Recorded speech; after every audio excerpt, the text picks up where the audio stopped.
ആ നമസ്കാരം. കണ്ണൻ സാഗറാണ്. ഞാൻ ആഴത്തിൽ നിന്നൊരാകാശത്തോളം ഒരു പെൺകരുത്തിൻ്റെ ജീവിതകഥ ഒരു പുസ്തകമാണ് അമ്മ വായിച്ചുകൊണ്ടിരിക്കുകയായിരുന്നു. ഇത് എഴുതിയത് ഡോക്ടർ ശ്രീവിദ്യ രാജീവാണ് എഴുതിയത്.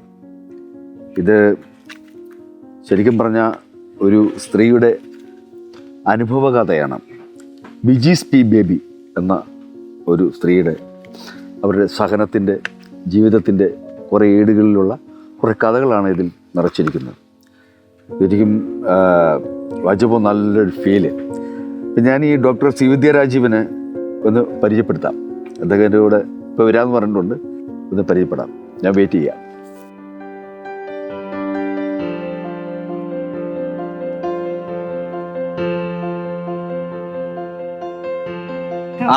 നമസ്കാരം. ഒത്തിരി നേരമായോ? ഇല്ല, സാധനം നേരമേ ഉള്ളൂ. ഞാൻ ഡോക്ടറെ പ്രതീക്ഷിച്ചിരിക്കുകയായിരുന്നു. ഞാൻ പറഞ്ഞില്ലേ, ഈ പുസ്തകം ആഴത്തിൽ നിന്ന് ആകാശത്തോളം എന്ന പുസ്തകം എഴുതിയ നമ്മുടെ ആളാണ് ഡോക്ടർ ശ്രീവിദ്യ രാജീവ്. ഡോക്ടറിന് ഡോക്ടറേറ്റ് കിട്ടിയതാണ് അല്ലേ? സാഹിത്യത്തിൽ ഡോക്ടറേറ്റ് കിട്ടിയ. അപ്പോൾ നമുക്ക് ഈ എഴുതിയ ഈ ബീജീസിനെ കുറിച്ച് കുറച്ച് കൂടുതൽ അറിയണമെന്നുണ്ട്. അപ്പോൾ അതൊക്കെ നടന്നാലോ കൊണ്ട്. ഓക്കെ.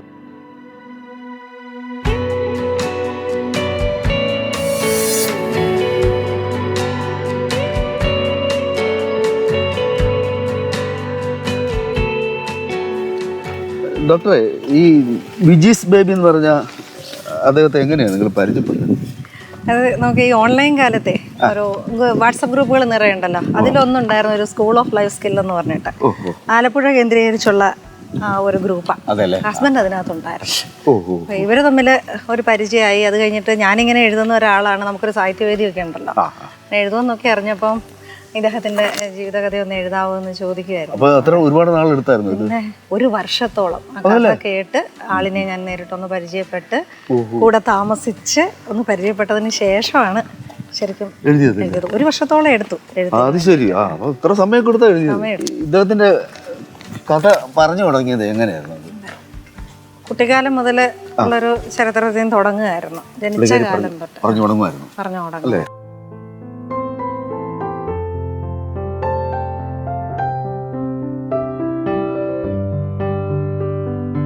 ഒറ്റയ്ക്ക് ജീവിക്കാൻ ഒരു അബലയെ സബലിയാക്കുന്ന കാലത്തിന്റെ കാണാക്കുരുക്കിൽ അകപ്പെട്ട ഒരുപാട് പെൺജന്മങ്ങൾ. തോറ്റ് കീഴടങ്ങിയവളും തളർന്ന് ഇല്ലാതായവളും തകർന്നിറങ്ങിയവളും ഇറങ്ങിപ്പറന്നവളും ഒരേ വഴിയിലല്ലല്ലോ യാത്ര ചെയ്യുക.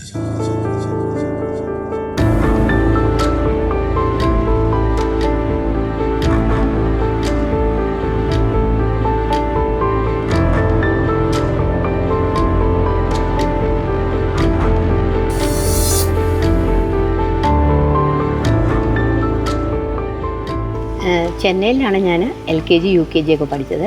അങ്ങനെ ഒരു സുപ്രഭാതത്തിലിരിക്കുമ്പോഴേ പപ്പ വന്ന് പറഞ്ഞു, അമ്മയോട് വന്ന് പറഞ്ഞു ലോട്ടറി അടിച്ചെന്ന്. ആ ലോട്ടറി വലിയൊരു തുകയായിരുന്നു. അങ്ങനെ ഇരുന്നപ്പം പറഞ്ഞു, നമുക്കെന്നാലും ഇവിടുത്തെ കഷ്ടപ്പാടൊക്കെ നമുക്കൊന്ന് മാറ്റിയിട്ട് നമുക്ക് നാട്ടിലൊന്ന് സെറ്റ് ചെയ്യാമെന്ന് പറഞ്ഞു. അങ്ങനെ ഞങ്ങൾ TC വാങ്ങിച്ച് ഞങ്ങൾ പപ്പയുടെ ചേട്ടൻ്റെ വീട്ടിലേക്ക് ഞങ്ങളിങ്ങനെ പോരുകയായിരുന്നു. നാട്ടിലെത്തിട്ട് 1ാം ക്ലാസ്സിലേക്കല്ലേ നേരെ ചേർന്നത്? അതോ വീണ്ടും LKG UKG പോയോ? ഇല്ല, LKG UKGക്ക് പോയില്ല. 1ാം ക്ലാസ്സിലേക്കാണ് പോയത്. ഇത്തിത്താനം LP സ്കൂളിലാണ് പോയത്. എന്നാലും പപ്പയുടെ ചേട്ടൻ്റെ മോനാണ് മജു, അവൻ്റെ കൂടെയാണ് ഞാൻ പോയിക്കൊണ്ടിരുന്നത്. നാട്ടിലേക്ക് വന്നപ്പോഴത്തേന് പപ്പയുടെ പഴയ കൂട്ടുകാരെയൊക്കെ കണ്ടു കഴിഞ്ഞപ്പോഴത്തേക്കിന് മാറ്റങ്ങളൊക്കെ സംഭവിച്ചു. ധാരാളിത്തമൊക്കെ കൂടി, സ്വഭാവത്തിന് മാറ്റം വന്നു. പിന്നെ അല്ലറ ചില്ലറ പ്രശ്നങ്ങൾ വന്നു തുടങ്ങി. ശേഷം മമ്മി പറയുന്നുണ്ട്, പൈസ മുഴുവൻ തീർന്നു പോവുകയാണ്, അതുകൊണ്ട് നമുക്ക് എവിടെയെങ്കിലും സ്ഥലം മേടിക്കാമെന്ന് പറഞ്ഞ് 10 സെൻറ്റ് സ്ഥലം നമ്മൾ കൂനന്താനത്ത് വാങ്ങുവാണ്. വീടുണ്ടായിരുന്നോ? വീടുണ്ടായിരുന്നു. ദാനം കൊടുത്താണോ വെറുതെ കൊടുത്താണോ കൂട്ടുകാർക്ക് കൊടുത്താണോ എന്നൊന്നും അറിയില്ല, സാമ്പത്തികം കുറഞ്ഞുകൊണ്ടേയിരുന്നു. അത് മമ്മീനെ ഭയങ്കര ടെൻഷൻ വരുത്തി. അപ്പോൾ ഒന്നാമത് ഞങ്ങൾ 3 പിള്ളേരാണ്.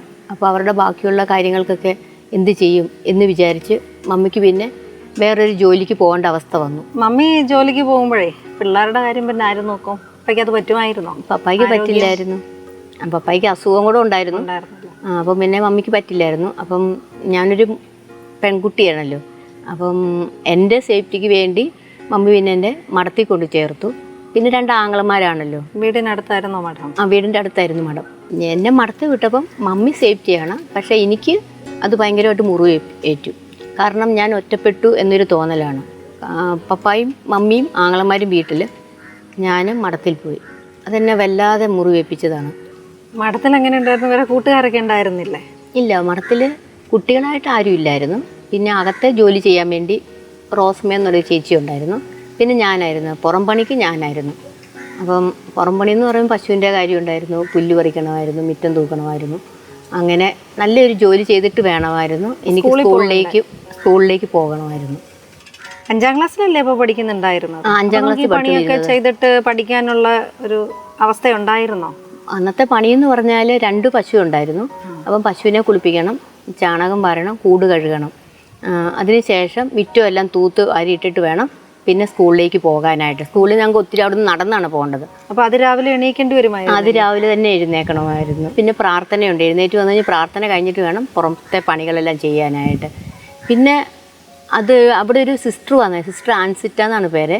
സിസ്റ്ററിൻ്റെ എൻ്റെ അവസ്ഥ കണ്ടിട്ട് ഭയങ്കരമായിട്ട് വിഷമം വന്നിട്ട് സിസ്റ്റർ അവിടുത്തെ മദറിനോട് പറഞ്ഞ് വിജയെ അങ്ങനെ ചെയ്യിപ്പിക്കാൻ പാടില്ല, അവൾ ചെറിയ കുട്ടിയാണ് എന്ന് പറഞ്ഞ് സിസ്റ്റർ പറഞ്ഞതിൻ്റെ പേരിൽ എന്നെ ഒത്തിരി ഇളവ് തന്നു. പിന്നെ കുറേ ജോലി കുറച്ചു.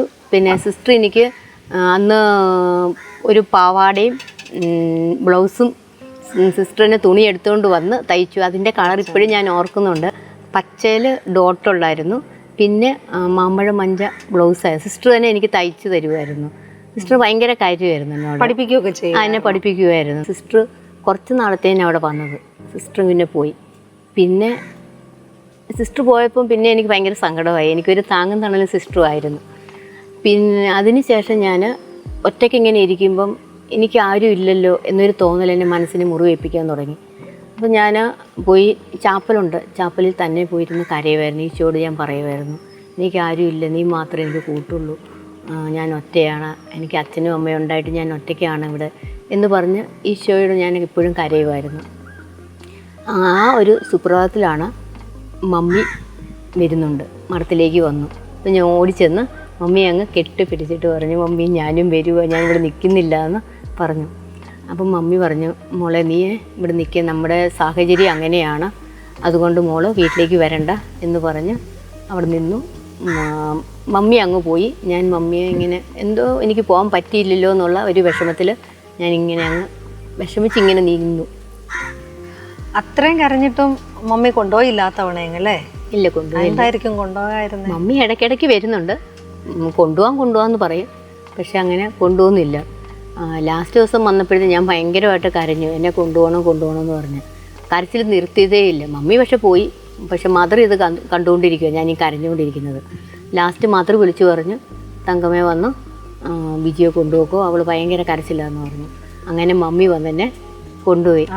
അത് പറഞ്ഞറിയിക്കാൻ മേലാത്തൊരു സന്തോഷമായിരുന്നു, എൻ്റെ ജീവിതത്തിലെ ഫസ്റ്റ് സന്തോഷമായിരുന്നു അത്. കാരണം ഞാൻ തിരിച്ച് വീട്ടിൽ എല്ലാവരുടെ അടുത്തോട്ട് ഓടി ചെല്ലുമല്ലേ നമ്മൾ. ആ ഒരു സന്തോഷം എന്ന് പറഞ്ഞാൽ എങ്ങനെ അത് പറയുക, ഒരു മഠത്തിൻ്റെ അന്തരീക്ഷത്തിൽ നിന്ന് മാറുക. നമ്മളെല്ലാവരും കൂടെ ചെല്ലുന്ന ഒരു വീട്ടിലെ ഒരു കുടുംബത്തിൽ എല്ലാം കൂടെ ചെല്ലുമ്പോഴത്തേന് അച്ഛനമ്മ ആങ്ങളമാര് എന്നൊരു സന്തോഷം. കൂട്ടുകാരുണ്ടായിരുന്നില്ല വീടിനടുത്തൊക്കെ? വീടിൻ്റെ അടുത്ത് കൂട്ടുകാരുണ്ട്, തീർച്ചയായിട്ടും. പിന്നെ കൂട്ടുകാരുമായിട്ട് കളിയും ചിരിയും എല്ലാം കൂടെ രസമായിരുന്നു.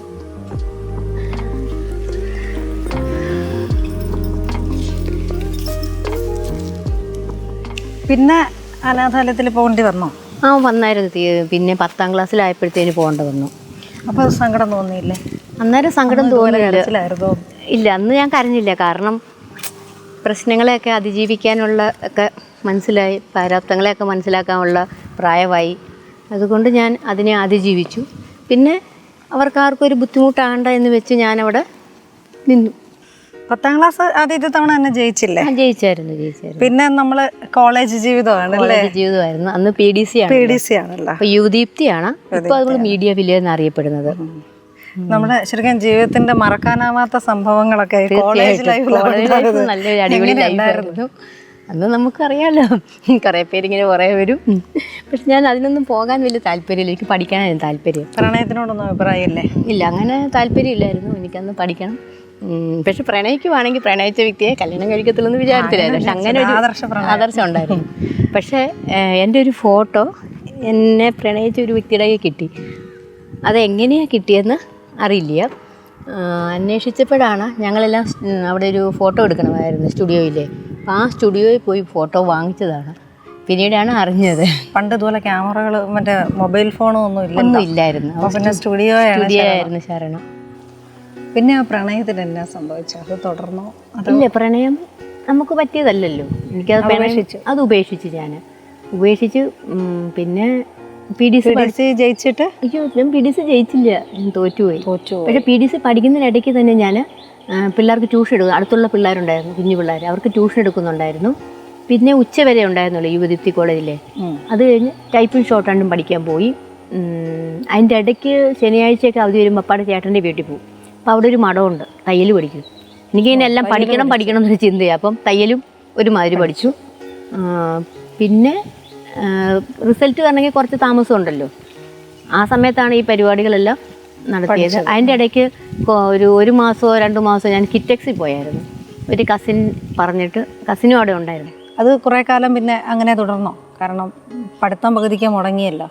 കിറ്റക്സിൽ ഞാൻ ഒരു 2 മാസമേ പോയുള്ളൂ. അത് കുറച്ച് നാളത്തേക്കിന് വേണ്ടി.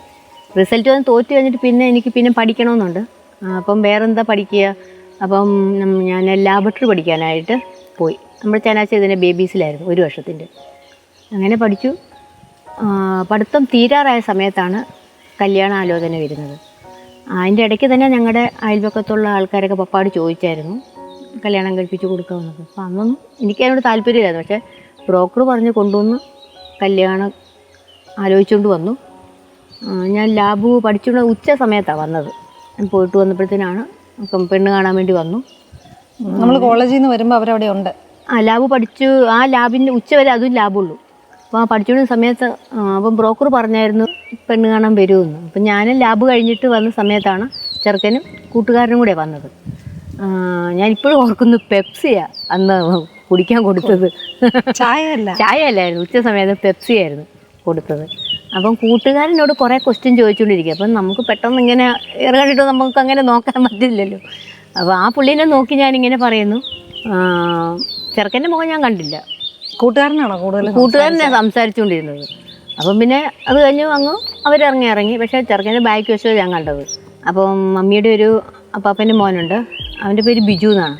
അപ്പോൾ എൻ്റെ ഹസ്ബൻഡുമായിട്ട് കൂട്ടാന്ന് പറഞ്ഞു. അപ്പം നമ്മളൊരു ഫോട്ടോ തരണമെന്ന് പറഞ്ഞു. അപ്പോൾ അവനെന്നോട് പറഞ്ഞു തരില്ല, കാരണം നീ അത് കണ്ടാൽ കല്യാണം കഴിക്കില്ല, തലയൊക്കെ മുട്ടയടിച്ച് ഒരു കറുത്ത ചരടിട്ട ഒരു ഫോട്ടോയാണ് എൻ്റെ കയ്യിലുള്ളതെന്ന് പറഞ്ഞു. ഞാൻ ഫോട്ടോയും കണ്ടില്ല. പിന്നെ എല്ലാം ഉറപ്പിച്ചു.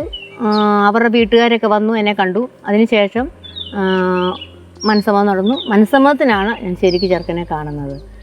ഞങ്ങൾ പൊക്കത്തിൽ തമ്മിൽ ഒത്തിരി വ്യത്യാസമുണ്ട്, വയസ്സിലും വ്യത്യാസം ഉണ്ടായിരുന്നു. പിന്നെ പുതിയ വീട്ടിലോട്ട് ചെന്ന് കഴിഞ്ഞ് പിന്നെ ആ ഒരു വീടുമായിട്ടൊക്കെ നമ്മൾ സന്തോഷമായിട്ട് പോയി. പിന്നെ കുറേ കഴിയുമ്പോഴാണല്ലോ ചീറ്റലും പൊട്ടലും ഒക്കെ ഉണ്ടാകുന്നത്. അങ്ങനെ തന്നെ തുടർന്നു. പിന്നെ കൊച്ചുണ്ടായി, മൂത്ത കൊച്ചുണ്ടായി. ഉണ്ടാകുന്ന സമയത്തെല്ലാം ഉണ്ട്, വഴക്കും പ്രശ്നങ്ങളാണ്. മദർ ലോയായിട്ട് പ്രശ്നമുണ്ട്, ഹസ്ബൻഡായിട്ട് പ്രശ്നമുണ്ട്. പിന്നെ പ്രശ്നം ഉണ്ടാകുമ്പം എൻ്റെ വീട്ടിലറിയിക്കും, പിന്നെ വന്ന് തിരിച്ചു വരും. പിന്നെ ചിറ്റപ്പനെല്ലാം വിളിച്ച് ഒരു കോംപ്രമൈസാണ്. അങ്ങനെ പലവട്ടം ഇങ്ങനെ പോയി. ഒരു കൊച്ചിന് 2 വയസ്സായപ്പോഴത്തേക്കിന് അതികാഠിന്യം കൂടി പ്രശ്നത്തിൻ്റെ. പിന്നെ എന്നെ കെട്ടിയിടുകയും ഞാൻ എവിടെയോ പോയിട്ട് വന്നപ്പോൾ ഞാൻ ഒരു ചുങ്കിടി സാരിയായിരുന്നു. പോയിട്ട് വന്നപ്പോൾ അമ്മ എന്തോ പറഞ്ഞെന്ന് പറഞ്ഞ് പുള്ളിക്കാരൻ എന്നെ വന്ന് ഇങ്ങനെ മുഖത്ത് കയറി പിടിച്ചിട്ട് എൻ്റെ സാരിയുടെ മുന്താണിയും കൊണ്ട് എൻ്റെ കൈ പുറകോട്ട് കെട്ടിയിട്ടു. അപ്പം പുള്ളിയുടെ കൂട്ടുകാരന്മാരൊക്കെ ഉണ്ട്. ഇപ്പോഴും ഞാൻ ഓർക്കുന്നു, രാമഗിരി കുഞ്ഞുമോന്, സിബിച്ചൻ, ജോയിച്ചൻ, അവരൊക്കെ ആയിരുന്നു. അപ്പം അതിനകത്ത് ഒരാൾ പറയുന്നുണ്ട്, എടാ മോശമാണ്, ഞാൻ അഴിച്ചുവിടും. സിബിച്ചെന്ന് പറഞ്ഞ പുള്ളിയാണ് പറയുന്നത്, അഴിച്ചുവിടുക മോശമാണെന്ന് പറഞ്ഞു. അപ്പം ഞാൻ പറയുന്നുണ്ട്, എൻ്റെ ശരീരം കൂട്ടുകാർക്ക് കാണാനുള്ളതല്ല, എനിക്ക് കാണാനുള്ളതാണ് പറയുന്നുണ്ട്. പക്ഷെ പുള്ളി അതൊന്നും വക വെക്കുന്നു. എന്നിട്ട് എൻ്റെ പപ്പായെ വിളിച്ച് പറയുന്നുണ്ട്, ദേ മോളെ വന്ന് കൊണ്ടുപോക്കോ, കെട്ടിയിട്ടിട്ടുണ്ടെന്ന് പറയുന്നുണ്ട്. അങ്ങനെ പറഞ്ഞിട്ട് പിന്നെ എൻ്റെ വീട്ടിൽ നിന്ന് ആൾക്കാർ വരുന്നു, കൊണ്ടുപോകുന്നു. അതൊരു സ്ഥിരം ഒരു പല്ലവിയായി, വിടുക കൊണ്ടുവരിക തന്നെ. പിന്നെ ഞാനും മടുത്ത് ഇത് പറഞ്ഞു കുറേ കഴിഞ്ഞിട്ട് പറഞ്ഞ് ഇവരെല്ലാം പിന്നെ പബ്ലിഷാക്കി, ഇവർക്ക് വട്ടാണെന്ന് പറഞ്ഞ് ഇതാക്കി. പിന്നെ ഞങ്ങളുടെ കടയുടെ തൊട്ട് താഴെ ഒരു ഓണറുണ്ട് ARC അപ്പാപ്പൻ, പുള്ളി അമേരിക്കക്കാരനാണ്. പുള്ളിയോട് പറഞ്ഞിങ്ങനെ, പുള്ളി അന്വേഷിച്ച് ഇവർക്ക് വട്ടാണല്ലോ, എന്നാൽ കഴിഞ്ഞ് ഇവളെ എന്നിട്ട് മറ്റേ വട്ടാശുപത്രിയിൽ കൊണ്ടുപോകും. എന്നെ കൊണ്ടുപോയി ഒരു സിസ്റ്ററിൻ്റെ സഹായം, നല്ലൊരു അതൊരു ദൈവത്തിനൊരു അത്ഭുതം എന്ന് തന്നെ പറയാം. ഞാൻ പറഞ്ഞു ദൈവത്തിൽ ആശ്രയിച്ച് കൊണ്ടുപോകല്ലായിരുന്നോ? ബലമായിട്ട് തന്നെ കൊണ്ടുപോകുമായിരുന്നു.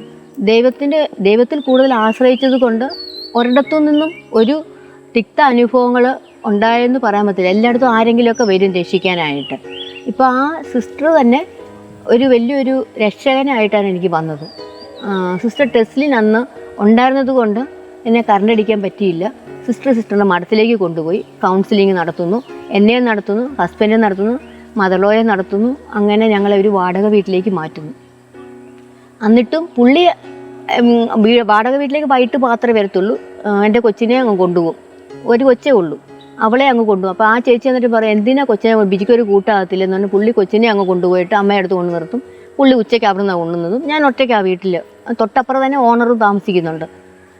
അങ്ങനെ കുറേ ദിവസങ്ങൾ കടന്നു പോകും. ആ സ്ഥിതിക്ക് രണ്ടാമത്തെ ഒരു കൊച്ചു, ഇവർക്ക് 4 വയസ്സായപ്പോഴാണ് രണ്ടാമത്തെ കൊച്ചും കൂടെ ഉണ്ടായി. ഉണ്ടായി കഴിഞ്ഞിട്ട് പിന്നെ തിരിച്ച് അവരുടെ വീട്ടിലേക്ക് ഞാൻ പോകേണ്ട വന്നു. കുടുംബത്തോട് തന്നെ പോയി. അപ്പം അനിയനൊക്കെ ഓസ്ട്രേലിയയിലായിരുന്നു. അന്ന് അവർ ലണ്ടനിലായിരുന്നു. ഇപ്പോൾ അവർ ഓസ്ട്രേലിയയിലാണ്. അനിയത്തിക്കൊക്കെ പിള്ളേരുണ്ടായി കഴിഞ്ഞപ്പോൾ മദർലോയ്ക്ക് അങ്ങോട്ട് പോകേണ്ട വന്നു. അന്ന് അടിപൊളിയായിട്ട് പുള്ളി ജീവിച്ചു. കാരണം മദർലോ പറയുന്ന പോലെയായിരുന്നു പുള്ളിയെല്ലാം പ്രവർത്തിച്ചുകൊണ്ടിരുന്നത്. പുള്ളിക്കാരിക്ക് അവിടെ മോൻ പറയുന്ന മോനോടെല്ലാം പറയും. മോൻ ഒത്തിരി സ്വാതന്ത്ര്യം കാണിക്കുന്ന ഇഷ്ടമില്ല, അങ്ങനത്തെ ഒരു സ്വഭാവമായിരുന്നു. അന്ന് പുള്ളിക്ക് മനസ്സിലായി അമ്മ പറയുന്നതല്ല, ഞാൻ ഇപ്പം നല്ല രീതിയിലെല്ലാം ചെയ്യുന്നത്. ഞങ്ങൾ ആ ജീവിതം അടിപൊളിയായിട്ട് തന്നെ ജീവിച്ചു. പിന്നീട് പുള്ളിക്കാരി വന്നു, പിന്നെയും പ്രശ്നങ്ങളുണ്ടായി. പിന്നെ പ്രശ്നത്തിൻ്റെ കാഠിന്യം കൂടി. പിന്നെ സിസ്റ്റർ ടെസ്ലിൻ പറഞ്ഞു ഇങ്ങനെ കൂടെ നിർത്തണ്ട, അവളെ കടയിലേക്ക് കൊണ്ടുപോകാൻ പറഞ്ഞു. അങ്ങനെ കടയിൽ ചെന്നതിന് ശേഷമാണ് സാമ്പത്തിക കേസ് കിട്ടും, പല കാര്യങ്ങളും നമുക്ക് അവിടെ കടയിൽ നിന്ന് അറിയപ്പെട്ടു. ആദ്യം പലർക്ക് മാത്രമായിരുന്നു. ഞാൻ ചെന്ന് കഴിഞ്ഞതിന് ശേഷം പിന്നെ പച്ചക്കറിയായി, കൂൾ ബാറായി, ബേക്കറിയായി, അങ്ങനെ നല്ല ഒരു രീതി കച്ചവടം പോയിക്കൊണ്ടിരിക്കുകയായിരുന്നു. പക്ഷെ കച്ചവടം പോകുന്നുണ്ട്. ഞാൻ ചന്തയിലൊക്കെ പോയപ്പോഴാണ് അറിയുന്നത് ചന്തയിലൊക്കെ പൈസ കൊടുക്കാൻ കിടപ്പുണ്ട്, സാമ്പത്തികമായിട്ട് കട ഭയങ്കര ടൈറ്റാണ്. അപ്പം പലരും ചിട്ടി മേടിക്കുന്നുണ്ട്, സ്വർണം കൊണ്ട് പണയം വെക്കുന്നുണ്ട്. അങ്ങനെയാണ് ഒത്തിരിയും കടയിലെ കച്ചവടം മുന്നോട്ട് പോകുന്നത്. പക്ഷെ നല്ല കച്ചവടമുണ്ട്. പക്ഷേ ഈ കടം കൊടുക്കുന്നുണ്ട്, പലിശയ്ക്ക് പുള്ളി ചിട്ടി വാങ്ങുന്നുണ്ട്, പലിശയ്ക്ക് വാങ്ങുന്നുണ്ട്. അപ്പോൾ ഇങ്ങനെ തന്നെ പൈസ പോകുന്നുണ്ട്. അതിൻ്റെ ഇടയ്ക്കാണ് വീട് പണിയാമെന്നുള്ള രീതിയിൽ വരുന്നു. വീട് പണിയാൻ വേണ്ടി വലിയ പൈസയൊന്നും കയ്യിലില്ല, സമ്പാദ്യം വലുതായിട്ടില്ല.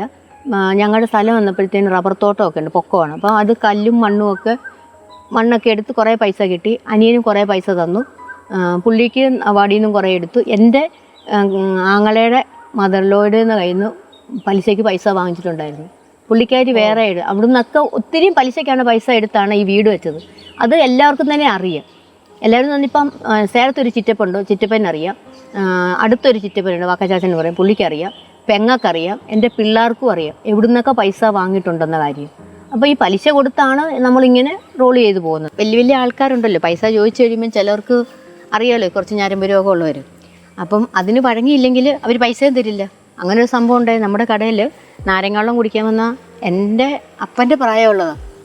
ആ പുള്ളി വന്ന്, അപ്പോൾ ആ പുള്ളിയോടൊക്കെ ഇടയ്ക്ക് പൈസ ചോദിക്കുന്ന ഭയങ്കര പണക്കാരനാണ്. ചോദിച്ചിട്ട് നാരങ്ങാവെള്ളം കുടിച്ചപ്പോഴത്തേനും നല്ല ഡ്രസ്സാണല്ലോ ഒക്കെ ചോദിച്ചിട്ട് കയ്യെ കയറി പിടിച്ചു. ഞാൻ കയ്യെന്നൊക്കെ ഇവിടെ നാരങ്ങാവെള്ളം കുടിച്ചാൽ മതിയല്ലോ. അപ്പം ആ പുള്ളിയുടെ വേറെ കൂടുതലൊന്നുമില്ല, 5000 രൂപ ചോദിച്ചത്.